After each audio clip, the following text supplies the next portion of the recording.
नमस्कार, आप देख रहे हैं AMG न्यूज। आपके साथ मैं नीला। शहर और आसपास की खबरों को लेकर हम हाजिर हैं। शुरू करेंगे प्रमुख खबरों से। खास महल स्थित रेलवे की जमीन से एक बार फिर प्रशासन ने हटाया अतिक्रमण। हुआ विरोध, अतिक्रमणकारियों को भेजा गया कैंप जेल। कदमा बाजार में बीती रात हुई थी 2 गुटों में मारपीट की घटना। भुक्तभोगियों ने थाना पहुंचकर उठाया इंसाफ की मांग। साक्षी थाना क्षेत्र के शीतला मंदिर के पास स्थानियों ने दिखाई सूझबूझ। मोबाइल छीनकर भाग रहे युवक को खदेड़कर पकड़ा, किया पुलिस के हवाले।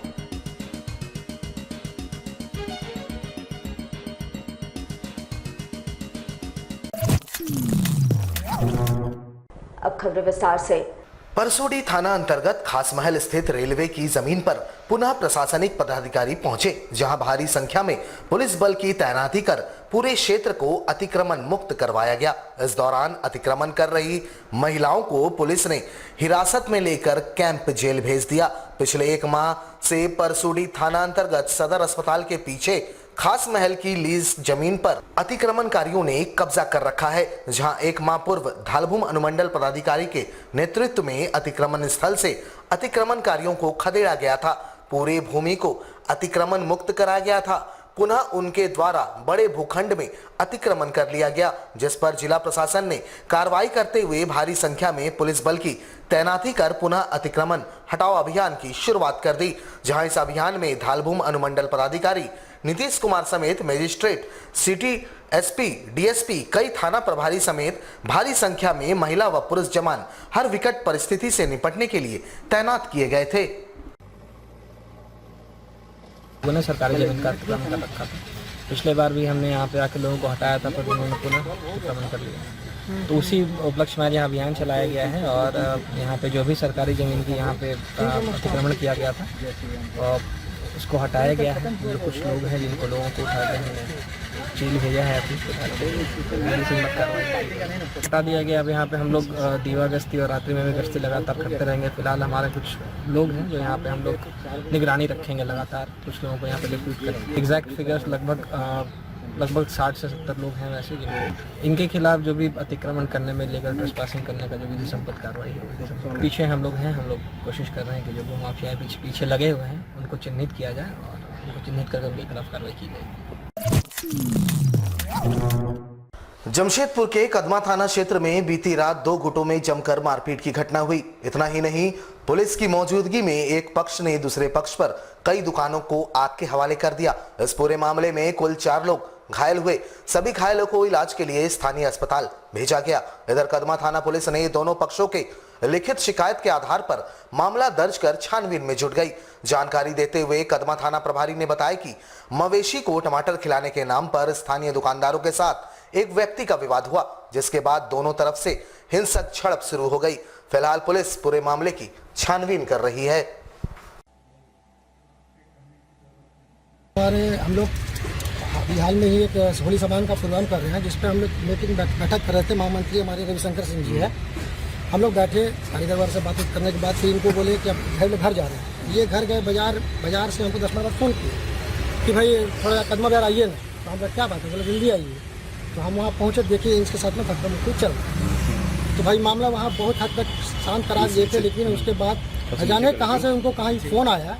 फ़ोन आने के बाद 5 मिनट तक वो फ़ोन सुनने के बाद वो निशाना बना के फुल टारगेट में मेरे को अटैक किया। बोले आपका जो है गोबरा चालक है और सीतारमन और आपका सोनू सोनकर, वो सब कांग्रेस का है। ये सब सारा घटना हो रहा है। जनप्रतिनिधि को सोचना चाहिए कि क्षेत्र में विकास करे, विकास न करके उल्टा जो है ये अपराधियों को संरक्षण देना। इस तरह से कदमा बाजार में इस तरह का घटना होना। करीब 10 बजे कदमा सब्जी बाजार में मारपीट की घटना की सूचना मिली।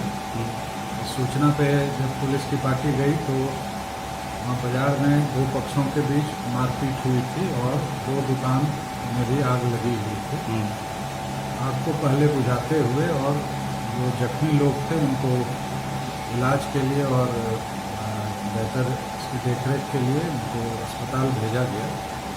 इसके बाद दोनों ही पक्षों के द्वारा लिखित आवेदन दिया गया है जिस पर प्राथमिकी दर्ज की गई है और जांच और अनुसंधान की कार्रवाई की जा रही है। इसमें जो भी इस मारपीट की घटना में या इस तरह से स्थिति बिगाड़ने की घटना के लिए जिम्मेदार होंगे, हम लोग कुछ फुटेज भी प्राप्त हुआ है, उसको चिन्हित कर सख्त से सख्त। जमशेदपुर के साक्षी थाना क्षेत्र के शीतला मंदिर के पास स्थानियों ने खदेड़कर एक मोबाइल छिनतई कर भाग रहे अपराधी को पकड़ लिया, जहां पुलिस ने पहुंचकर उसके पास से छीने गए मोबाइल को बरामद करते हुए उन्हें गिरफ्तार कर थाने ले गई। बताया जाता है कि अपराधी ने साक्षी थाना क्षेत्र के ही जेल चौक के पास फोन में बात कर रहे एक युवक से मोबाइल छीना और शीतला मंदिर की तरफ भागा, लेकिन भुक्तभोगी युवक भी उसके पीछे भागा और शीतला मंदिर के पास शोर मचाने पर वहां मौजूद स्थानियों ने उसे खदेड़कर पकड़ लिया, जिसके बाद उसकी हल्की पिटाई भी की गई।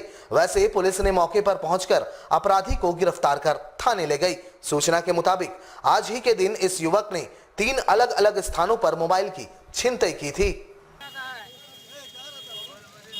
चोरी हो रहा है, मोबाइल चोरी की घटना हो रही है, जिसके थ्रू आज एक लड़का पकड़ा है जो आज ही 2-3 मोबाइल चोरी कर चुका था और उसको पकड़ करके यहाँ पे हम लोग रखे और यहाँ से फिर थाना उसको भिजवाया। यहाँ पे शीतला मंदिर के पास राजेंद्र नगर के पास ही उसको पकड़ा गया है और मोबाइल के साथ ही उसको मतलब बरामद किया गया और वो थाना भेजा गया। तक तो मेरी सूचना के अनुसार 2-3 मोबाइल अभी तक चोरी हुआ है। आज ही के दिन 2-3 मोबाइल यही लड़का चुराया था। हाँ, लोगों के द्वारा उसमें मारपीट, हम लोग आने के बाद उसमें मारपीट नहीं हुआ है, लेकिन किया गया हल्का फुल्का। जमशेदपुर में होली के त्योहार के मद्देनजर खाद्य विभाग ने सतर्कता बरतनी शुरू कर दी है। विभाग के द्वारा रांची से आई टीम के साथ मिलकर शहर के अलग अलग मिठाई दुकान एवं रेस्तरां में जांच अभियान चलाया गया। बता दें कि हर वर्ष त्योहारों से पूर्व इस तरह का अभियान चलाया जाता है, लेकिन उस वक्त जांच रिपोर्ट आने में 15 से 20 दिनों का समय लगता था, लेकिन इस बार रांची से आई टीम ने जांच के तुरंत बाद ही रिपोर्ट विभाग को दे दी। जमशेदपुर के फूड इंस्पेक्टर ने इस बाबत कहा कि जांच रिपोर्ट के आधार पर ही कार्रवाई की जा रही है। वैसे इनके द्वारा जांच रिपोर्ट के आधार पर कई दुकानों को गुणवत्ता में बेहतर सुधार करने के निर्देश दिए गए। होली को देखते हुए रांची से फूड टेस्टिंग वैन के साथ हमारी जांच टीम आई हुई है, जो कि हम लोग दुकानों में जाकर मिठाई दुकान हुआ और वहाँ पे जलेबी और समोसा वगैरह छानते हैं और जहाँ पर भी हम लोग देख सकते हैं होटल रेस्टोरेंट वगैरह में जांच किया जा रहा है कि जितने गुणवत्ता है इनके प्रोडक्ट में, ताकि लोगों को अच्छे सामान मिल सके। नहीं, अभी जांच हुई है तो रिपोर्ट मतलब हमारे पास आ गई है और मिठाई की रिपोर्ट लगभग सही ही आई है। मिठाई के साथ साथ होटल रेस्टोरेंट में जाने का प्लान है, तो जागरूक किया जा रहा है, उनको सुझाव दिया जा रहा है कि आप लोग किस हिसाब से काम करें, कैसे काम करें और लोगों तक अच्छे सामान पहुँचाएं। जमशेदपुर भाजपा ने एक बार फिर से लगाया विधायक सरयू राय पर आरोप। कहा युगांतर भारती संस्था के जरिए विधायक ने करोड़ों का किया है गबन। भाजपा नेता देवेंद्र सिंह प्रेस वार्ता कर लगाया आरोप। जी हां, एक बार फिर भारतीय जनता पार्टी के बागी रहे विधायक सरयू राय पर करोड़ों का गबन का आरोप लगाया गया है। भाजपा नेता देवेंद्र सिंह ने प्रेस वार्ता कर यह आरोप लगाया है और कहा कि विधायक सरयू राय एक निजी संस्था युगांतर भारती को काम के लिए करोड़ों रुपए दे दिए, जो कि एक राज्य सरकार फंड से दिया गया है। उन्होंने आरोप लगाते हुए कहा कि यह संस्था बिहार में रजिस्टर्ड है, मगर झारखंड में इसके नाम पर लूट की गई है। युगांतर भारती एक एनजीओ है, ये एनजीओ बिहार में रजिस्टर्ड है। ठीक है, कोई भी एनजीओ पूरे देश में कहीं भी काम कर सकती है, लेकिन जब ये बिहार में रजिस्टर्ड हुई, 96 में काम करना प्रारंभ की झारखंड में, जितने इनके मेंबरान्स है उसमें अधिकतर 90 से ऊपर हो सकता है, 100% भी हो, सभी झारखंड के। और जितना काम उनके मंत्रिमंडल मंत्री रहते काम जितने भी अलॉट कराए, उन्होंने अपने इस एनजीओ को पैसा दिया है। झारखंड सरकार ने 2004 में एक नोटिफिकेशन निकाला, यदि यहाँ काम उनको करना है, सरकार से सहायता लेनी है या अन्य क्षेत्रों से फंडिंग लेना है, तो आपको रजिस्ट्रेशन कराना बहुत जरूरी है, लेकिन इन्होंने नहीं करा। उसके आड़ में पेयजल स्वच्छता विभाग के माध्यम से पानी जांच करना है, उसमें पैसा उस विभाग से करना होता है। यहाँ तक कि अपने विभाग से भी इन्होंने पैसा उसमें दिया, इन्होंने कुछ अग्रिम राशि भी दी विभाग के माध्यम से। जबकि नौस में फिर कह रहा हूँ कि ये बिल्कुल ये निर्देश था कि जो भी एनजीओ यहाँ रजिस्टर्ड नहीं, उसको काम नहीं मिलना चाहिए। लेकिन अपनी धमकी के चलते डराना धमकाना, कैबिनेट के बैठकों में नहीं जाना और अपने स्वतः निर्णय लेकर के काम करना। जो काम कैबिनेट के निर्णय से होना चाहिए उन्होंने वहां न जाकर के, चूंकि कैबिनेट मंत्री है तो अपने माध्यम से बड़े पैमाने पर पैसों का आदान प्रदान किया। करोड़ रुपए का लेन देन हुआ है और भारतीय जनता पार्टी यह मांग करती है इसकी जांच सीबीआई से होनी चाहिए। जमशेदपुर में हेलमेट चेकिंग के नाम पर अब आम लोगों को परेशान करने का आरोप लगाते हुए आजसू पार्टी द्वारा जिले के उपायुक्त को एक मांग पत्र सौंपा गया। इस संबंध में आजसू नेता ने कहा कि जमशेदपुर पुलिस द्वारा हेलमेट चेकिंग के नाम पर आम लोगों को परेशान किया जा रहा है। साथ ही हेलमेट और मास्क के नाम पर अवैध वसूली की जा रही है। रात के 12 बजे भी अगर कोई सड़क पर निकलता है तो उसे जबरन रोककर पैसों की मांग की जाती है। बताया जाता है कि आजसू पार्टी हेलमेट और मास्क जांच अभियान का विरोध नहीं करती है, लेकिन रात के 12 बजे किस तरह का जांच अभियान चलाया जाता है, इसका क्या मतलब निकाला जाए। उन्होंने जिले के उपायुक्त से हेलमेट और मास्क की जांच के नाम पर लोगों को परेशान किए जाने का आरोप पुलिस एवं ट्रैफिक विभाग पर लगाया है। शहर में हेलमेट चेकिंग के नाम पे जो लोगों को प्रताड़ित कर रही है प्रशासन, उसके खिलाफ आजसू पार्टी पूर्वी सिंहभूम जिला समिति उपायुक्त महोदय को ज्ञापन सौंपने आई है। हम लोग मांग करने आए हैं कि निश्चित रूप से हेलमेट सुरक्षा की दृष्टि से अच्छी चीज़ है, लेकिन अब धीरे धीरे एक आदमी, दो आदमी, अब बच्चों को भी हेलमेट पहनाने की बात प्रशासन करने लगी है। क्या ये महानगर है? ये औद्योगिक नगरी है। मजदूरों का शोषण ना किया जाए। उसके साथ साथ एक तरफ हेलमेट चेकिंग के नाम पे आम जनता को परेशान की जा रही है, दूसरी तरफ बड़े बड़े व्यापारियों की किरण ट्रांसपोर्ट और इस तरह से कई ट्रांसपोर्ट की गाड़ियां जो सुंदरनगर से बड़ी 16 चक्का 20 चक्का की गाड़ी नो एंट्री के समय में शहर में प्रवेश करती है और पूछने पे पता चलता है कि बड़े साहब इसको पास निर्गत किए हैं। हम पूछने आए हैं कि क्या बड़े साहब मौत का पास निर्गत करने का अधिकार है उनको? पिछले दिनों जमशेदपुर के पोटका सीओ इम्तियाज अहमद की नाबालिग नौकरानी निशा कुमारी ने सीओ के घर में फांसी लगाकर आत्महत्या कर ली थी। नाबालिग युवती पिछले 8 साल से सीओ के घर पर नौकरानी का काम कर रही थी। वह खूंटी जिले के कुरकुटा गांव की रहने वाली बताई जा रही है। उधर परिजनों ने मामले को संदिग्ध बताते हुए न्याय की गुहार लगाई। इधर इस मामले को लेकर भाजपा अनुसूचित जनजाति मोर्चा द्वारा जिले के एसएसपी से मुलाकात कर युवती के मौत की जांच कराए जाने एवं मेडिकल बोर्ड की निगरानी में वीडियोग्राफी के साथ पोस्टमार्टम करवाए जाने की मांग की है। इस संबंध में भाजपा एसटी मोर्चा द्वारा एक मांग पत्र एसएसपी को सौंपा गया है।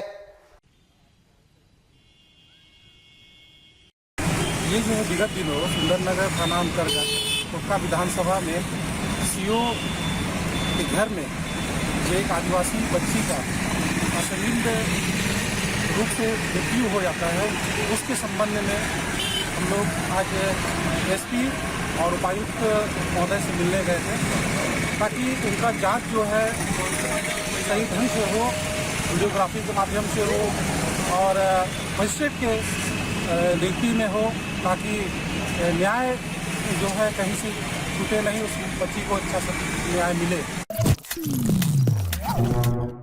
चाईबासा मुफस्सिल थाना क्षेत्र के रहने वाले युवक सोनाराम मांझी को गंभीर अवस्था में एमजीएम अस्पताल लाया गया, जहां स्थिति की गंभीरता को देखते हुए उसे रांची रिम्स रेफर कर दिया गया। सोनाराम मांझी ने गला काटकर आत्महत्या करने का प्रयास किया है। युवक ने चाईबासा पुलिस पर दुष्कर्म के झूठे मामले में फंसाने का आरोप लगाते हुए आत्महत्या किए जाने की बातें कही। वहीं इस संबंध में युवक को इलाज के लिए लेकर पहुंचे पुलिस कर्मियों ने भी कुछ बताने से इनकार कर दिया। फिलहाल युवक की स्थिति चिंताजनक बनी हुई है।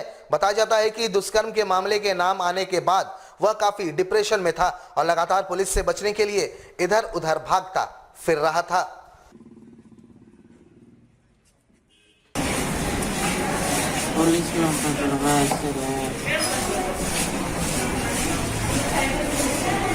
पुलिस में पकड़ना इसलिए मेरा साथ इसलिए चाहते हैं ना लड़की को भी नहीं रहती है।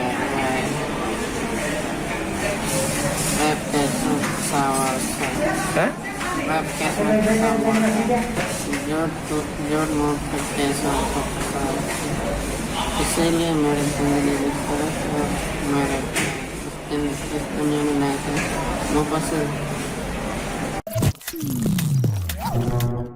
हमारे साथ लगातार जुड़े रहने के लिए आप हमें YouTube पर ज़रूर सब्सक्राइब करें। आज के लिए बस इतना ही। कल आपसे फिर मिलेंगे कुछ नई खबरों के साथ। तब तक के लिए AMG न्यूज़ की पूरी टीम को दीजिए इजाज़त। नमस्कार।